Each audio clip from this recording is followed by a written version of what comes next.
사람이 배신하지 돈이 배신하지 않는다.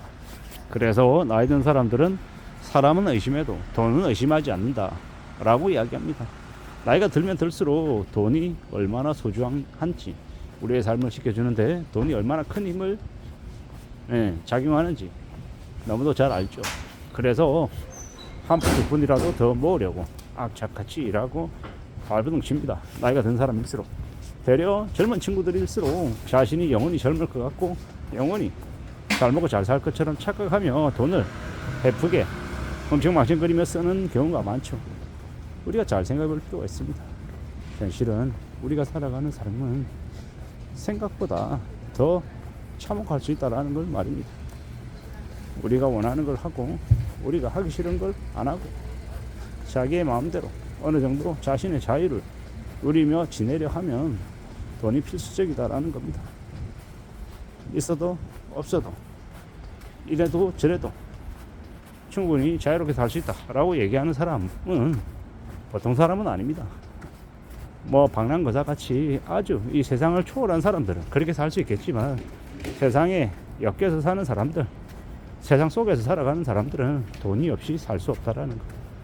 그래서 더 돈 무서운 줄 알며 살아가야 되고 자신 힘 닿는 한 최대한 열심히 일해서 돈을 벌어야 된다라는 겁니다. 돈을 잘 좀 생각하며 살아가야겠죠. 그런 현실 속에서, 그런 삶 속에서 앞으로 나아갈 필요가 있겠다라는 겁니다. 살아가는 게 누구에게나 수월하지 않고 누구에게나 고민스러울 겁니다. 하지만 그래도 그럼에도 불구하고 또 살아가는 거죠. 그래야 되지 않겠나라는 겁니다. 천천히 마음 굳게 먹고 살아가다 보면, 애쓰다 보면 또 나아지는 때도 있고 또 조금 풀릴 때도 있고 여러 가지가 있는 것 같습니다. 그러니 마음을 좀 굳게 먹어보자고요. 마음을 좀 잘 좀 가져보자라고 말하고 싶은 겁니다. 언제든 우리는 나중에 좀 괜찮아질 것이고 지금보다 나중에 시간에는 좀 그래도 형편이 피어 있을 거다, 이런 기대를 가지고 살고 싶어 합니다. 근데 과연 그게 그렇게 수월한지 아니면 이 막연한 희망이 뿐인 건지는 따져볼 필요가 있죠. 근데 계속 말씀드리지만 돈은 사람을 배신하지 않는다. 사람이 배신한다. 그리고 사람이 하는 말을 믿어서는 안 되고 행동을 보라는 말도 있죠. 상황을 보라는 이야기도 있습니다. 사람은 돈 앞에서 거짓말하는 존재니까 말입니다. 그러지 않으려 했는데, 그럴 생각이 없었는데 어떻게 하다 보니 이러면서 이 변명을 하고 말을 바꾸고 또 사람들을 또 뒤통치는 이들이 너무도 많다라는 거. 그런 배신하는 사람들이 꽤나 적지 않다라고 말하고 있습니다. 특히나 오랫동안 잘 알고 지낸 사람, 이런 사람보다 낯선 사람을 좀 더 조심해야 되고, 사람이라고 하는 존재 자체가 배신의 존재다라고 생각하는 게 맞겠습니다. 우리가 역사를 보거나 우리의 일상 속에서도 가장 가까이 있는 사람이 가장 큰 사기를 치는 경우가 많습니다. 제 친구도 제 친구의 자기 삼촌이죠. 자기 엄마의 남동생이 자기 아버지의 사업을 그냥 무너뜨리는 때 일조를 했죠. 자기의 처남이 자기 회사를 망가뜨린 주범이었던 겁니다.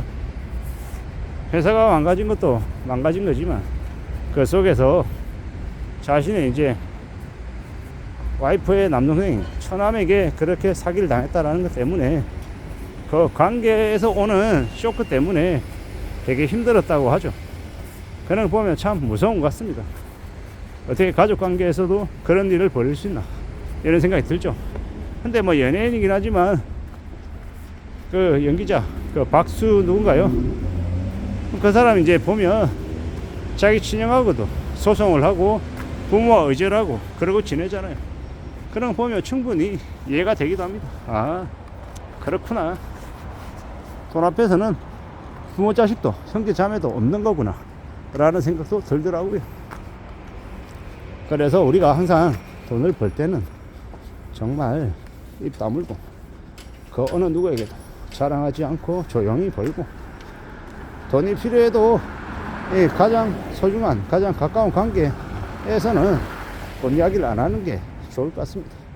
그렇게 지내야, 그렇게 살아가야, 그래야 견딜 수 있을 것 같다라는 겁니다. 그래야 삶을 헤쳐나갈 수 있을 것 같습니다.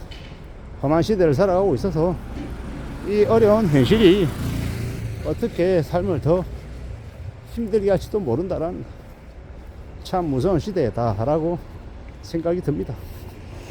그래서 우리 자신을 좀 더 분발하게 해야 되고 일을 좀 더 열심히 하게 만들어야 될 것 같습니다. 살아가는 게 쉽지 않은데, 수월하지 않은데 어떻게 되겠냐라는 겁니다. 어떻게 살아가겠냐라는 겁니다. 현실은 절대로 녹록지 않다라는 거, 쉽지 않다라는 거. 그래서 우리가 더욱더 심사숙고하고 살아가야 되고 좀 더 조심할 것들이 많은 것 같습니다. 내가 눈높이를 최대한 낮추고 나의 몸도 최대한 낮춰야 될 것 같습니다. 나를 낮춰서 다른 누군가로부터 내 존재가 좀 낮게 보이게 해서 불필요한 공격을 받는 걸 좀 줄여야 되지 않겠나라는 겁니다. 그렇게 살아가야 견디지 않겠습니까? 헤쳐나가지 않겠습니까? 지금의 이 시국에 이 보통의 사람들을 물어뜯고 갈기갈기 찢어서 해먹으려고 하는 이 하이에나 같은 놈들이 너무도 많습니다. 미친 XX 같은 놈도 년도 많고요. 또라이 같은 생각을 가지고 있는 이들이 되게 많습니다. 그래서 함부로 잘 모르는 사람들과 관계를 맺는 것도 좀 조심해야 되죠.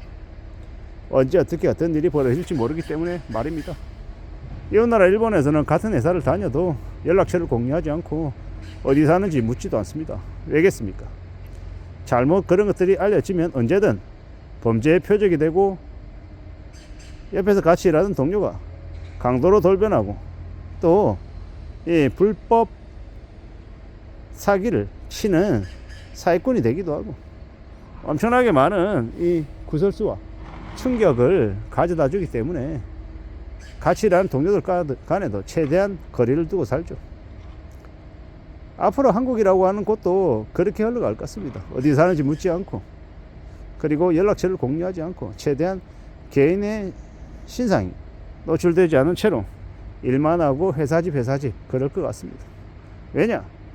개인 간의 사기와 범죄 사건 사고가 넘쳐나기 때문에 그렇게 변한 것 같다라는 겁니다. 앞으로 우리가 살아가는 시대는 인간에 대한 오판이 큰 화를 부른다라는 것 더욱더 뼈저리게 느끼게 될 것 같습니다. 조심 또 조심하며 살아가야 되겠습니다.